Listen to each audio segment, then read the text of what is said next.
We brought them in the lab and we asked them in a crossover design. So half of the participants started out sleeping adequately. So we gave them a 9-hour time in bed opportunity, or we asked them to sleep too little. So they had a 4-hour time in bed opportunity, very short.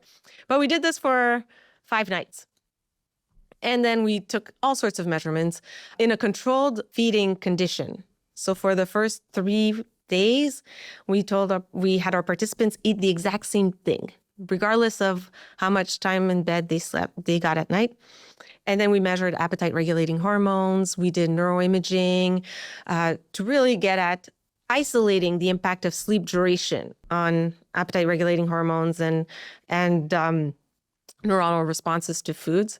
And then on the last day, we let them self-select their food intake, and we measured that in the lab. From that study, we showed that in men specifically, we saw an increase in ghrelin in response to short sleep, so this hormone that triggers food intake. In women, we saw a reduction in GLP-1, interestingly enough, glucagon-like peptide 1. So the satiety hormone was reduced as a result of short sleep in women. And then when we measured their food intake in the lab, they ate 300 calories more in the short sleep condition than when they got their regular adequate sleep of at least 7.5 hours, a little more than that per night.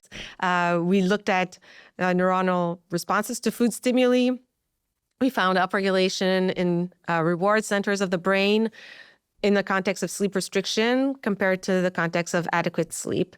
So all together, really building a case that when you don't sleep enough at night, you have both physiological signals to eat more for men or not stop eating in women that lead to greater food intake. That's also could be impacted by just pleasurable centers that are activated to a greater extent as a result of insufficient sleep.